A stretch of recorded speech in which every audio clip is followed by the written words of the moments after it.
Ladies and gentlemen, my name is Neuro, and I wanted to make a quick guide for you. I can turn this announcer. Game sounds, voice, unit speech. How do I turn the announcer down? Unit speech. Events or off? Whatever. I don't need audio for this. Here we go. All right. One of my favorite characters in Dota 2 is Drow Ranger. And I wanted to break down how this hero works and also, generally speaking, how to play a ranged carry from the safe lane here. So I'll give you my vision for this game, and we can skip through some of the boring stuff, but I want to talk about the broad strokes of how this hero works and what my mindset is regarding positioning and how to eventually win the game with your team. So I'm Radiant here, which means I'm spawning on the bottom side, getting my Frost Arrow ability first. And something I've been experimenting with recently is having this set to autocast. So you can right-click Frost Arrows or hold down Alt and then press Q, and you'll basically Frost Arrow with every attack. This doesn't apply to denies, but for every attack toward enemy heroes or enemy creeps, you get an extra bit of damage. It's 6 bonus damage, physical damage, for 9 mana. And if you have 327 mana, that's a lot of extra Frost Arrows that you can get. A lot of extra damage. And these last hits in the beginning of the game are the hardest to land, so just turning this on is really nice. Also, if you look at my item build, which we ripped from Yatoro, the carry on Team Spirit that ended up winning TI, he goes for Magic Wand Triple Branch when he plays Drow at the start. And it seems kind of risky, but you can always get a pair of tangos or a set of tangos with your first bit of gold after your team picks up a couple bounties at the start. In this game, because my safe lane support, this Venomancer is giving me so much space, I'm not even going to send the tangos to myself. I don't feel threatened right now. We're against 2 melee, and our job here is to pressure the offlane team really hard. So my priority set here is, for 1, I want to last hit every enemy creep I can. For 2, I want to pressure my enemies and make space for myself, just being ahead of them in damage dealt. And then if I have extra time, I would like to deny enemy creeps, so my opponents get less experience and no gold. You notice here, I'm basically always staying behind my own creeps. Drow is a ranged character. She does a lot of damage, but she does not do well when characters are directly on top of her. So it's a very positionally punishing hero to play. Also, in the early game, her windup for attacks is very slow.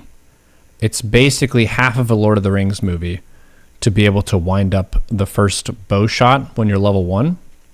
And then as you level up, you get more and more agility. And the hero really scales well with agility, which is pretty awesome. Just kind of go through the ultimate here and how it works while we're watching these amazing last hits in the early game. Marksmanship adds physical damage type. This is a passive, so you don't need to do anything about it. It goes through debuff immunity, so even if someone has BKB on, you still get the bonus damage from this. Her experience in battle grants her a chance to launch arrows with incredible accuracy and effectiveness. This pierces through the enemy's defenses, ignoring their base armor. Grants Drow nearby ranged heroes with bonus agility based on Drow's current agility, with allies receiving 50% of the bonus Drow receives. This ability is disabled if there's an enemy hero within 400 range, which is why any heroes that jump directly on top of Drow are a pretty big problem, and why Hurricane Pike can be a really crucial item later on, just to be able to push people away from yourself. So this ult doesn't require you to click anything, it just basically boosts your power and also scales with all the agility you get over the course of the game, which means your item loadout should be very heavy on just the agility stat. Items that give lots of agility are generally speaking good for Drow. So the first item I brought to myself was this Band of Elven Skin. If I was in a lane where I was getting very pressured, I would get the 3 Tango stack first, and then I would get the Band of Elven Skin. I'm going to get my Power Treads next. Anytime there's a nice kill opportunity, I will take it. and then just generally attack my opponents as often as possible. I've had the Frost Arrow toggled on pretty much the entire time. We forced a TP back there, which is great. Remember to always prioritize getting a last hit over denying when you're playing as the carry. And another thing to be mindful of too is whenever you're playing the safe lane and you're playing a hero like Drow that doesn't have any mobility abilities, you need to be really careful about who's missing from the minimap and who in the current match can kill you if they run at you. Currently here, the Shadow Fiend could maybe kill me, but he needs setup of other people to stun. Otherwise, I can just run away when he runs at me. The Tusk could maybe do that, but because I killed him twice, we're looking pretty strong here. So I'm just trying to pressure the Doom, shoot him in between my last hits, and then try to stay with my creep wave. So if my creep wave goes away, I back up. There's a nice pull under tower there. It does take a bit of experience to get a sense for when to last hit, how many tower hits it takes to soften up a melee creep before you can kill it, how many hits it is for a range creep. Generally speaking, if the tower's the only thing that hit it, it's 3 attacks on a range creep. And what is it, 5 or 6 on a melee creep? So you're spending a lot of time looking at these health bars and trying to get every little bit of value that you can. And as you're improving with this hero, one of the things that you can really work on is just getting every bit of value from every single creep wave. The way that I think about it is every missed last hit that I could have gotten was a mistake, and I need to improve and get better. And that's a really useful buffer for myself in terms of mindset in avoiding blaming my team for a loss and getting stuck on their mistakes. The way that I can be really based and calm throughout my practice is to just admit, hey, even though my team might not have given me space early, I still missed last hits, so I have things to work on and I don't need to get mentally stuck on my teammates' failures. Now that I have my treads, I'm going to work on my Hand of Midas next, so I can increase my gold generation over time. My lane has been very good. You can kind of rate your lane in terms of the quality of what your experience was. In this one, this is pretty close to a S tier lane. I got a kill, I got an assist, I haven't really been pressured, and I have really high last hit and deny. You can see up here I have 34 last hits and 17 denies, which means the Doom is pretty poor, and I'm pretty rich. So I should be able to get my Midas at a really good time. As a reference here, the top lane is pretty lost. It's a really rough time up there. So there is some pressure on me to just make sure I get as strong as possible. So we're last hitting, kind of continuing with this trend here, making money, making use of the lane. If there's a lot of action in another lane, you can sometimes push your lane out and try to pressure your own tower. There is a Doom with his ult and a Tusk, so I've been playing relatively cautious and close to my tower. Drow isn't really the best hero for trying to make risky aggressive plays because she has no escape. To contrast, a hero like Anti-Mage can farm in riskier areas because he has Blink as his second ability. So if he gets in trouble, he can just blink away from the situation. If you're Drow, you have to walk slowly away from the situation. So any hero that's fast or has a blink or some ability of that nature is going to be able to catch you and chase you down. So you need to be really smart about where you move on the map. And the mini-map is really the most powerful tool for that. At any point, you can look at the mini-map and be like, how many heroes do I see? If they're all missing, you're in danger. As the safe lane, especially as a Drow Ranger, you are the most desirable target for your enemies, not just because you're good looking, but because you scale with items and they want to make sure you don't get rich. At 7 minutes, the first neutral items will spawn, so it's good to weave in a neutral camp or two. This area down here is generally pretty safe to farm in, at least from the people in the off lane. You do have to watch out for people taking this portal through here to attack you. That will sometimes happen. So they're just trying to attack me and stuff. I'm trying to deal as much damage to the enemies as I can without missing last hits. And then if people dive you, remember to use your magic wand. I toggled my boots to strength there. The hotkeys that I use for items are 1, 2, 3, 4, 5, 6. So whenever I want to switch my treads to strength, I can just press 4. If I want to use some abilities, I can toggle them to intellect. The use of power treads is a really important skill for most carries that you could say you want to play. Anytime you're going to cast a spell, toggling them to intellect and then casting the spell and then toggling them back to agility gives you a whole bunch of value over the course of the game. I did end up getting a tango from an ally there, so I used one of my iron branches, put it down, and then I get more money from the tango, or sorry, more health over time. So one note about using your Hand of Midas, you want to hit basically the highest value big creeps in these camps. There's the big purple satyr guy, there's the red hellbear, whatever it's called. This guy would be another example of one that's the max experience. The Hand of Midas always gives you the same amount of gold. You get 160, but you get 2.1 times the experience of that unit, which means that if you have the space to do so, you want to cast Hand of Midas on a creep that's going to net the most experience for that 2.1 times multiplier. So you don't want to use it on the pine cones. The way that I learned this was actually viewers getting very upset that I was using Hand of Midas on those pine cones. They were like, why would you do that when those aren't the optimal experience gain? And I said, well, thank you. It's because I did not know. But now I know. You can look up the table of all the creeps if you want to that give you the best experience yield for your Midas charge.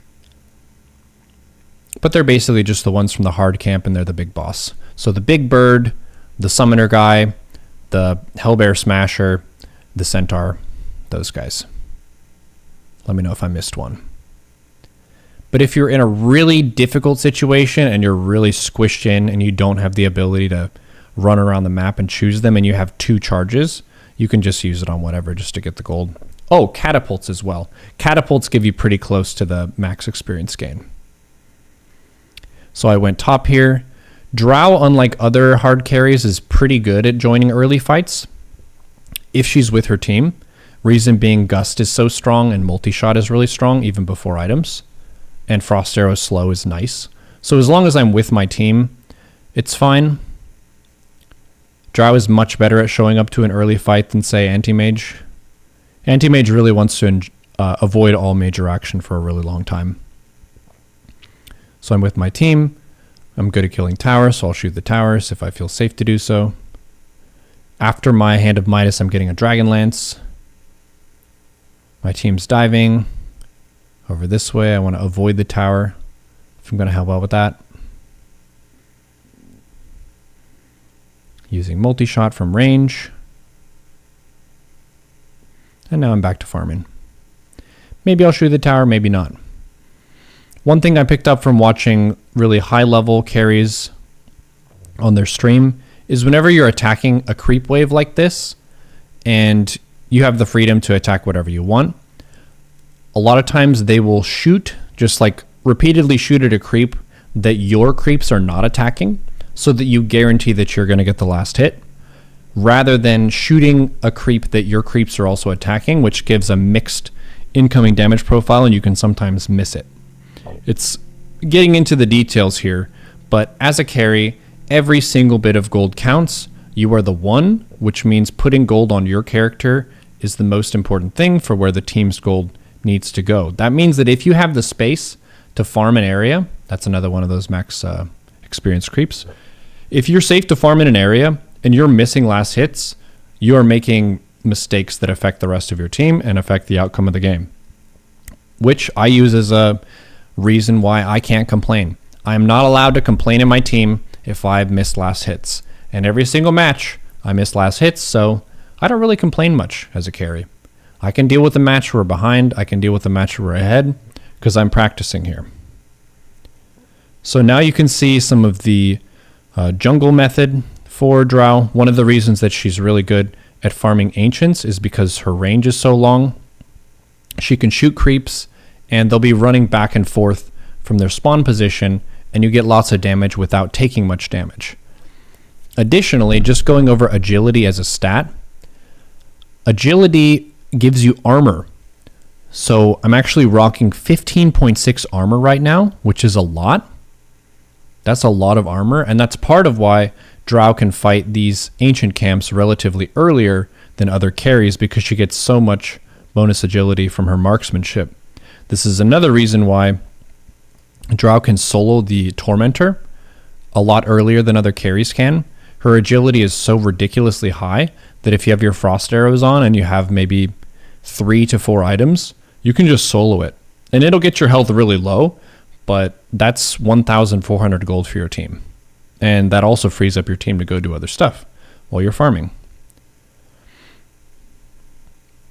So the place you want to be farming after the laning phase is not bottom. A really common mistake of hard carries is they will go to their safe lane over and over and over again. But around 10 minutes or so, the safe lane tower tends to die. And that's not because anyone did anything wrong. It's because the off lane hits 6, and the off lane hero is usually a hero with a very strong ultimate ability, and they hit a power spike. So when the off laners hit their power spike, knocking down the tower in front of them is a really standard objective.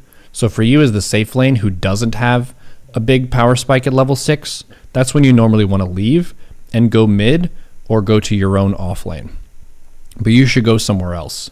I've seen a lot of carries really bitch and moan about, why don't we help defend bottom? No, the laning phase is ending. The time of the offlaners knocking down the tower has come, so go to the triangle, go somewhere else, go mid. Your mid laner around this phase should also be strong enough that they're able to go chase people around and do ganks and take fights, so you can farm mid as well. As the one, you are the top farming priority of the team, so the safest, best place to farm is where you should be all the time. And if you don't know, look at the minimap. If you look at the minimap now, I have the yellow player to my right and the teal player to my left, and I have vision of the ramp up into the triangle here. So I have a really nice setup, and I can just farm this triangle basically unharassed. No one can mess with me because we have vision. It's a relatively even game, and we're just trying to power up here. We can check the net worth here just to kind of give you a sense of who's ahead. The sniper had a really good early game. See the score here. Sniper has 4 kills. So with his 4 kills, he's a level ahead of me, and he's ahead of net worth, which is cool. But I'm not going to give up because of the story of a man named Hugh Briss. Hugh Briss was a Dota player, and he had 30 kills in a match and 0 deaths. And the enemy team was really falling into despair. They're like, man, is this guy a pro? Is he a smurf? What's going on? They didn't know what to do about Hugh Briss.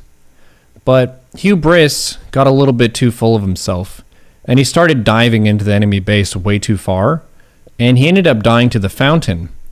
And the defending team got a whole bunch of gold.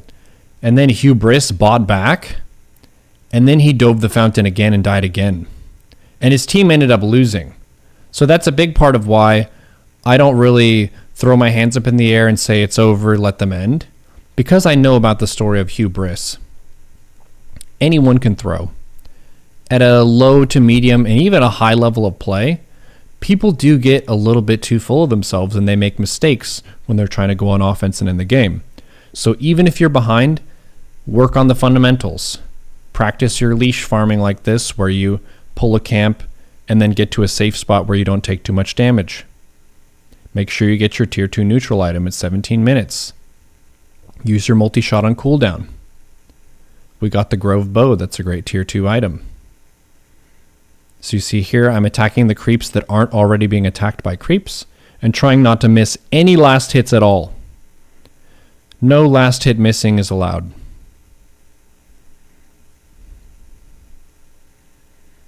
In the Bible, Jesus said, "Let he who is without sin cast the first stone." This was back when stoning was a thing. Similarly, let the Dota player who is not messed up levy the first accusation against another Dota player. If people actually follow Jesus' advice, there would be no bashing of people because everyone makes mistakes every game. Not everyone knows that. There's a Centaur. That's a max XP one. So I have my Dragonlance now, and now I'm getting my Aghanim Scepter. The Aghanim Scepter is a super, super strong item for Drow. It used to be part of the Shard, but it was too broken, so they nerfed Drow, and now it's part of the Aghanim Scepter. The Aghanim Scepter gives you agility, strength, intelligence, health, mana, and then it improves your Frost Arrow ability. Frost Arrows now applies a hypothermia stack to enemies, increasing the damage from Frost Arrows and reducing their regeneration per stack. If an enemy dies with the stacks, they burst and deal damage per stack and slow in an area around it.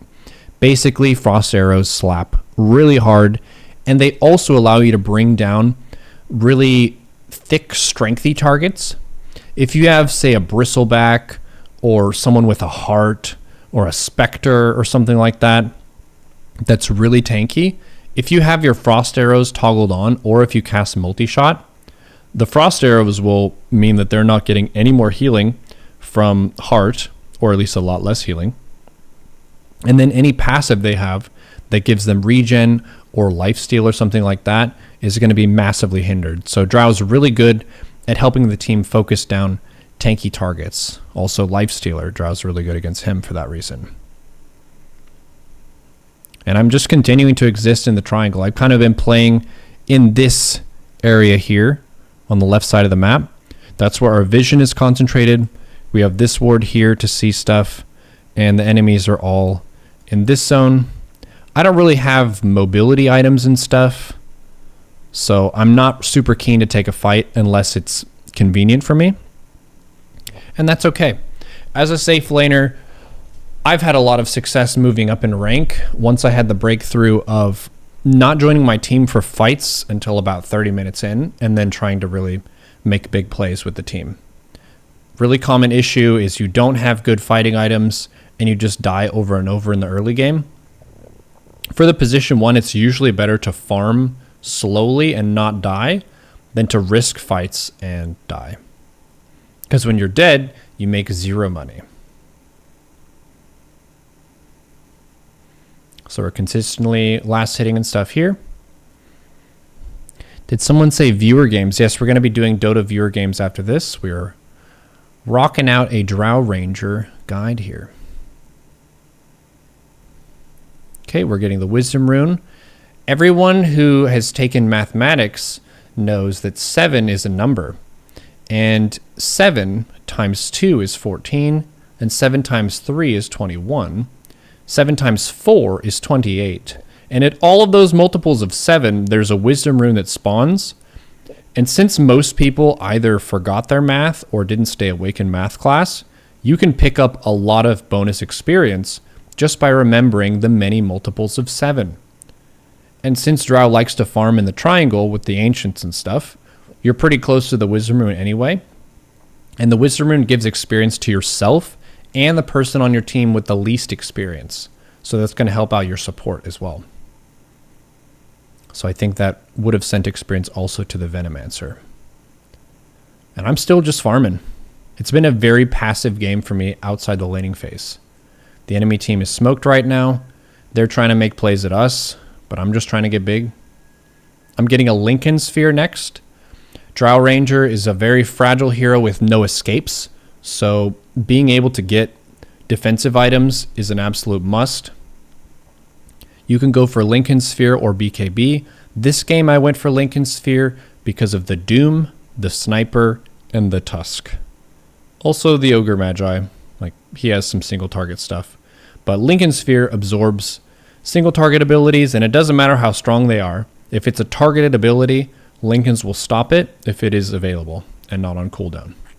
So Doom is a ridiculously powerful ability, and if I have Lincoln's up and he casts it on me, it does nothing. So that's a really big impact item. I think I was trying to go for the Lincoln Sphere and my Scepter and my Dragonlance and then join my team for fights. But our team is a bit behind now. The Sniper has been ahead for a while. I'm not falling too far behind him, but he did get a lot of kills early. And he's running with his team a lot. and his team is trying to protect him. He's a similar role to Drow in that he's a ranged carry. Sniper has more range than Drow. Drow has more ability to cancel out enemies' healing with her scepter and multi-shot and stuff. She has maybe better AoE damage with multi-shot, and then obviously the gust. The gust is a really big tool that is always useful to have because enemy spells are very powerful, and if they're gusted, they can't cast unless they BKB. So now I'm kind of looking around for fights with my team as my item is finishing up here. Multi-shotting stuff, really nice for clearing waves.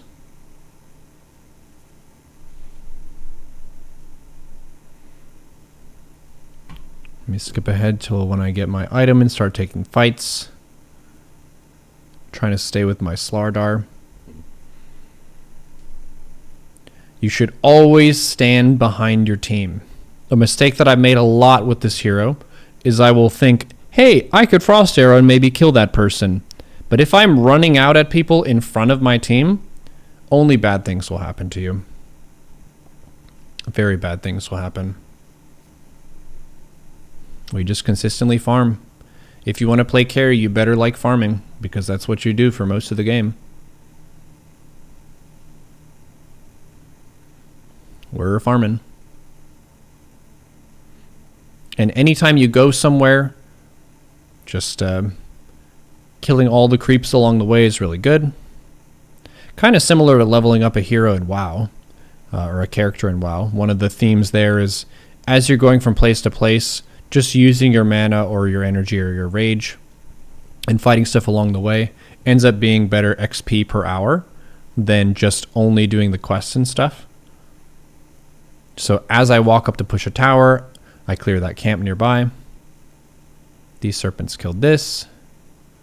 I farm that wave there, and I can see 2 people on the minimap in our triangle. So now I know the enemy team is on the left side of the map now. Now they're top. So I'm safe to farm where I am. My Lincoln Sphere is coming to me. So I should be able to take some cool fights here pretty soon. Always carry a TP scroll unless you forget. Enemy team just killed Roshan. Multi-shotting waves with the scepter means you kill them very fast, which is awesome. The in-game sound is muted on purpose because if you fast forward or stuff, in a replay, the announcer is so obnoxious I can hardly even hear myself think. It's pretty amazing. You speed things up and he announces everything that's happened super, super fast. Good luck. Good luck getting a word in. All right, we have the Lincolns now. Shadowfiend has a Manta. Sniper is still ahead. And the first step to winning a Dota is to not throw. So just because you got a key item doesn't necessarily mean it's time to take a good fight. You might keep farming. 27-minute, the tier 3 neutrals drop. As the carry, you're going to be the person who is finding the majority of these neutral items by farming jungles and stuff. Okay, I'm getting a butterfly next. I might pivot into something else, but we'll see. Butterfly is really nice for Drow because it has so much agility on it. And like we pointed out with the ultimate, that gives you a whole bunch of agility. And the more agility you have, the more bonus you get. Stonks. Slardar's running around. I see people bottom now, so I'm safe to farm up here. So a good question you can ask is, what side of the map are the enemies on? And you want to be on the opposite side of the map unless you're ready to fight. That bird gives us max XP. Multi-shotting waves. And now everyone is missing, so I'm concerned. All right, sniper just TP top. I will TP back now because I know it is 4 of them at most versus 5 of us. So this could be an opportunity. That's why I was pinging. Pinging on the map is a really good thing to do, even if you're someone who doesn't use voice with the team, just to indicate like, hey, I'm the carry, I'm here, I'm ready, I'm moving in this area. The team needs to play around you in the late game because you deal a shitload of damage in fights, but you also need a lot of support because you're playing a fragile character. So I want to be with my team if I can. And here I'm retreating up to high ground because I didn't want to get caught. Trying to circle back around. We got 2 kills there. They still have the Aegis. And we still have our towers and stuff. We're definitely on the back foot.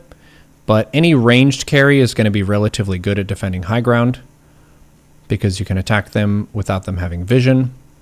And you can clear creeps, which mean that your towers are a lot harder to kill. Multi-shot is very good at clearing creep waves. And if it's a larger creep wave, that's even better for you.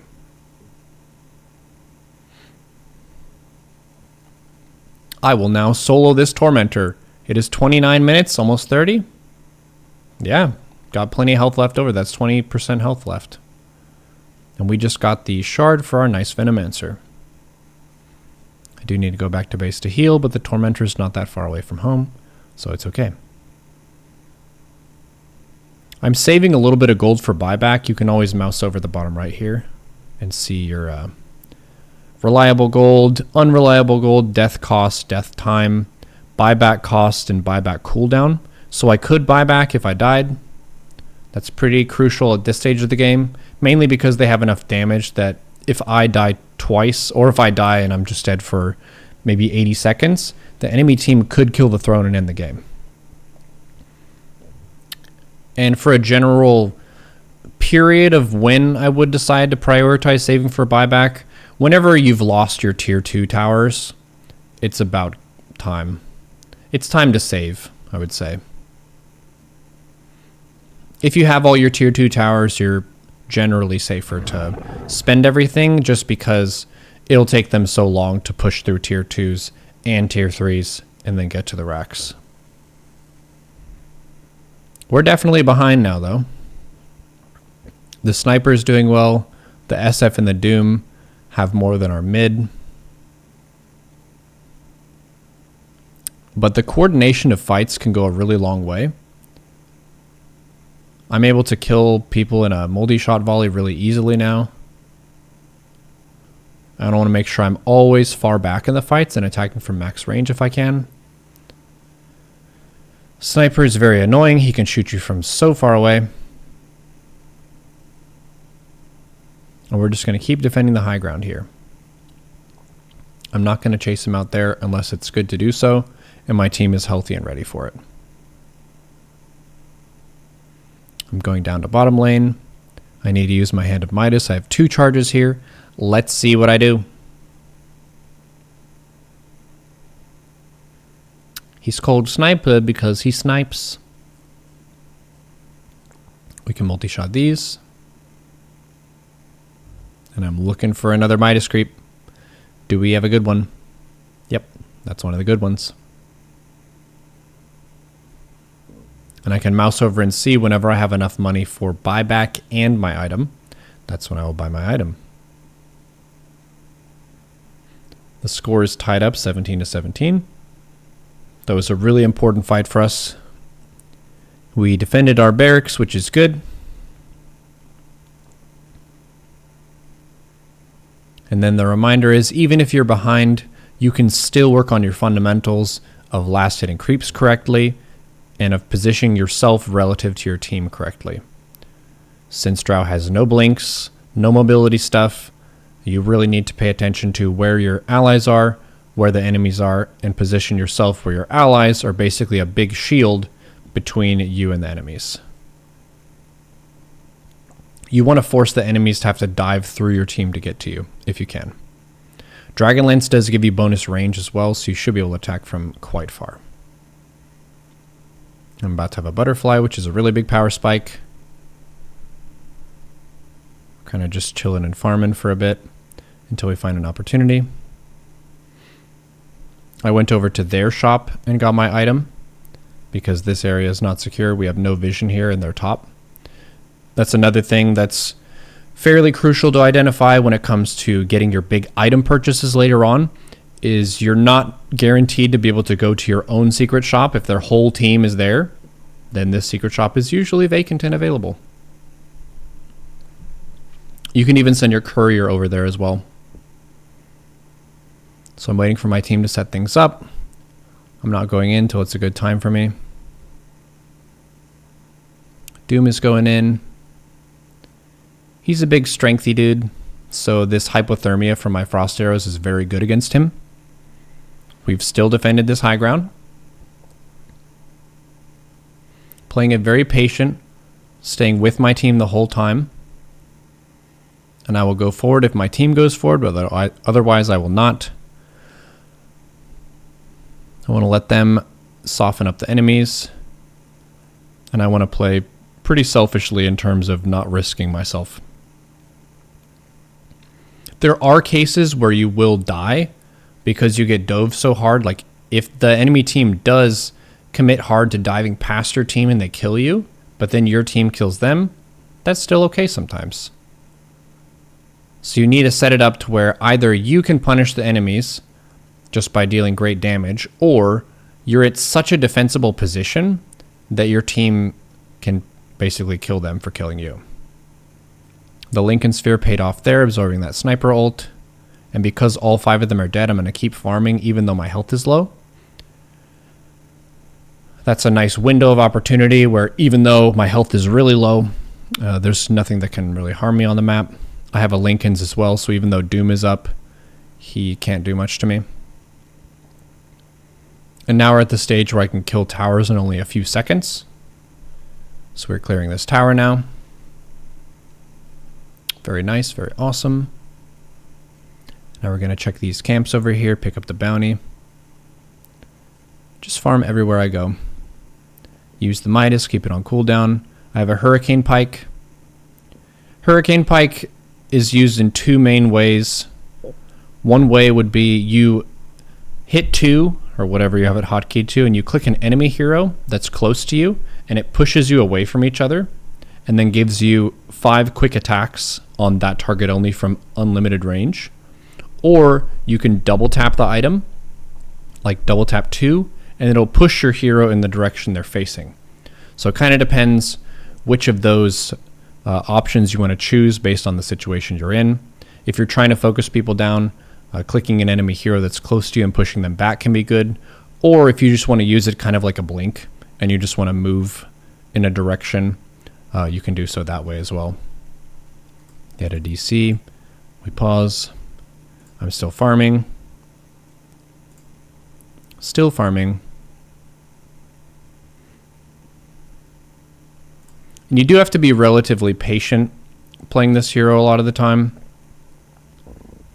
Especially if you're against a sniper safe lane. He's just very, very difficult to beat pushing up into high ground. Pause the game. Game is unpaused. We can solo Roche now. If you build the 9 stacks of hypothermia, then you just need to hit Q and just refresh the stacks of this.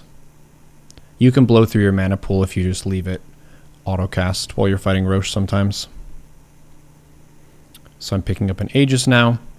And this is another good point to like ping yourself if your team isn't following you, just to make sure the team is playing around the carry with the Aegis. In the early game, you as the carry are basically a whiny baby child that can't do anything and needs all kinds of help. All you do is scream and poop and try to get last hits. But in the late game, you are God, and the team needs to rally around you and make sure that you survive so you can kill all the enemies. So we're getting huge damage now. We can basically kill the supports in 1 full multi-shot. And then being able to trade well against the enemy heroes is possible because of her really, really high agility. 307 agility. That is so much. 51 armor. What does 51 armor do for me? Probably a lot. I have 307 attack speed from the agility. I'm still toggling my treads to intellect for the multicast or the multi-shot. I can kill towers super fast now. We have an Aegis and a cheese, but we want to make sure not to throw. So we'll try not to stubbornly push high ground. We can steal their Tormentor. Whenever you're in a situation like this, where your team has the advantage, but none of the enemies have been killed, sometimes it's best to just consume the map and keep them stuck at high ground, instead of trying to force the issue and push uphill. I don't have Aghanim's Shard right now that allows Drow to stand up on a like ice glacier thing, and she gets high ground vision and lots of benefits there. So since I don't have that, it's pretty hard to push this tower. We're kind of posturing up here and waiting for the enemies to overextend. But this may end up being a rough fight for us. We'll see. Tusk is running down. Shadow Fiend has his shard, and Sniper did his mini stun, which killed me. I re-equip my Midas, but SF lines up his ult very well here. And there's nothing I can do. We're dead. So that was a mistake from us. We didn't get a kill before we pushed up to high ground, which basically played into Sniper's strong suit. He's really good at defending high ground towers. So we got punished. And now the enemy team is in a pretty good spot, but it's not over yet. I'm going to save my buyback unless I need to use it to defend a Rax. Usually as a position 1, you want to be the last person to buy back, if you can avoid it, just because it costs a lot of gold and you want to get more items. So I have a Butterfly, Hurricane Pike, Aghanim Scepter, Lincoln Sphere, Hand of Midas, Power Treads. I can sell my Magic Wand now. I'm not going to need to use that again. We did for a bit. I decide not to buy back. My team is doing great here. I'm up in 10 seconds. Jakira Ultimate buying a lot of time for us by just obscuring this whole lane at once. And we're up. And now we can defense the Ancients. So I have a 2-charge Midas. I see 2 catapults. Tier 4 item that's best for Drow is Ninja Gear because it gives you a ton of agility. You can also smoke yourself.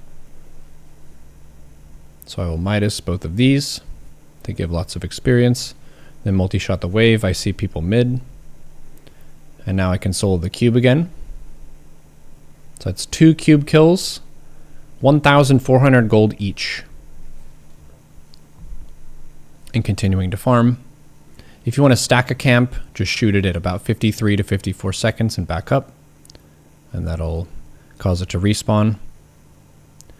Little things like that means you get to extract more value from the map over time. Sniper is still ahead in net worth due to how many kills he has. But it's okay because we have high ground. High ground and defender's advantage are very good. It's 75% physical resist with 51 armor. Nice. Yeah, it's like 10k health against physical attacks. Unless they have some sort of minus armor like Slardar ult or Desolator or whatever. Or Shadow Fiend's Presence of the Dark Lord. I want to let my team stand in front of me. I do make the mistake sometimes whenever I'm playing melee heroes for a while and then I pick a ranged hero. I'll forget that I need to respect standing in the back. Stand behind your team. It's a good reminder. If your team is being timid, you still need to be patient and stand behind them. Sometimes you get excited because you're like, I'm ahead, run a power spike, let's go. And then you run ahead and you get killed first in the front. And it's a big sad time situation. So here, I'm basically looking at my off lane as you're the person who's going to jump in and set up a fight, and then I will follow you. I don't want to be the first one to go in. I want to save my Hurricane Pike for an escape and not do anything risky.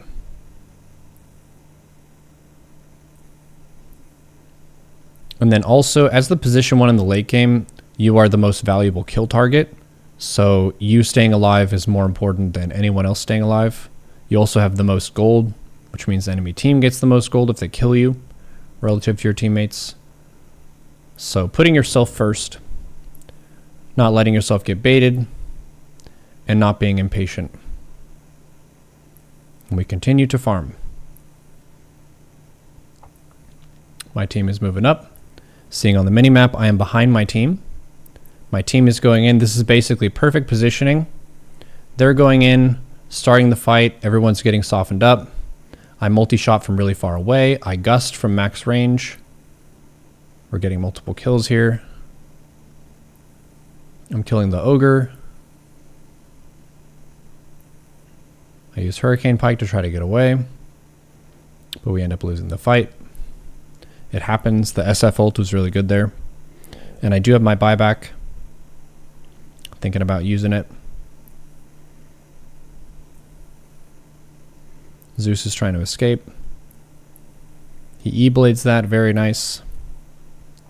I'm going to go MKB next. Monkey King Bar allows you to pierce through evasion, and Sniper built a butterfly, so that's my reasoning for getting that. He is definitely a big problem for us.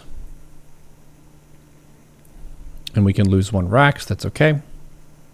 Even if you lose 2 Rax, that's okay. If you lose 3, it's also okay, because Drow's multi-shot is fine at defending Megas. So never give up. If you're the position 1, you should fight all the way until your throne dies. I know a lot of people will get butt mad that the early game didn't go well, and they'll say stuff like, GG, let them end. If you're the position 1, you're not allowed to do that. You're not allowed to throw in the towel. You should always shoot your bow. You should always farm a little bit more. You should always defense the ancient. That is the whole point of the game. It doesn't say win at defense of the ancients as the name of the game. It is defense of the ancients. Whether you're ahead or behind, you defend your ancient and you attack theirs. That's how it is. It's cool. There's a clock thing for Roche in the replay. So I'm dead, and my team did a great job of keeping the enemies out of the base. They killed Sniper and Doom, so I didn't have to buy back. So I still have a bunch of gold. And the reason I haven't spent it yet is because I want to have enough gold for buyback and my item, so I don't get caught and killed without a buyback. That's one of the more embarrassing ways to lose. But it will happen to you eventually, and best of courage to you dealing with that. We're checking for Roche, and he's home. We're very fast at killing Roche, and with the amazing 54 armor, I take very little damage from Roche. The minus armor from Slardar's ult is also very strong. I took the Aegis, and I'm trying to give the refresher shard to someone who has an ult. I think I give it to Zeus, and then Zeus passes it to Venno or something. It does not stack with refresher orb. As a note. Now we can push as a team. But we want to try to get a kill before we really commit to high ground. I have my shard now, which you activate using D. That's really nice for killing towers and stuff. And also it makes it annoying for melee heroes to get on top of you because they have to run around to the back side of it to get on top of the glacier with you. Multi-shot clears the wave. And we are trying to gradually choke out the enemy team without overextending onto the high ground, because that is Sniper's primetime position.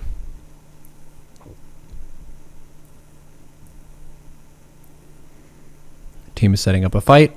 I'm looking at the fight before I get there. I throw out a gust and a multi-shot. I am behind my team still. Slardar's trying to get out, but he dies, so we need a backup.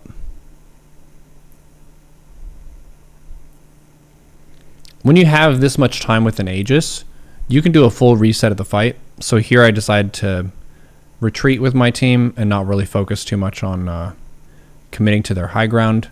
But since they chased here, I can basically fight them while retreating. I still have a Hurricane Pike up. There's an Ogre here, but he is a late game support. I use my Hurricane Pike on him to push him away. And then I use my Ninja Gear to smoke and escape. So 3 minutes on the Aegis. Venno and Slardar can be dead for that full duration and then respawn, and I can still use the Aegis for a fight. So there's 0 rush. MKB is about done. I might need to use the other shop to get the item. Maybe.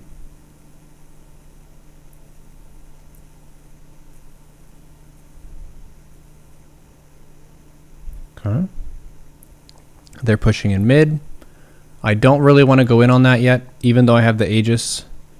I can shoot the arrows from max range, but I want to wait for my offlane to be alive to really commit to a fight.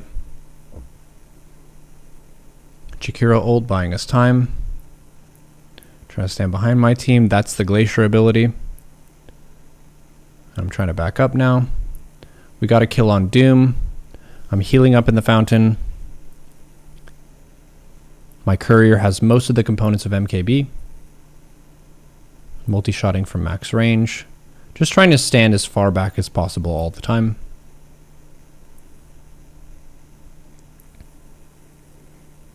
Okay, now offlaner is up. Slardar is going in so I can follow him. And Zeus ulted, so we see there are some stragglers here. So I used my Hurricane Pike there to boost myself forward a little bit. Slardar is looking for someone. And now I have an MKB, so I should be a lot better at killing the sniper. And we found them. We have a 5 versus 4 advantage and an Aegis. Getting multi-shot on him. Now I just have the Frost Air ability on autocast because it's a late game. I want to maximize my damage output and also those hypothermia stacks. You just want to make sure you toggle it off when you're farming and stuff between the main fights. Aegis still has 50 seconds. We see sniper over here.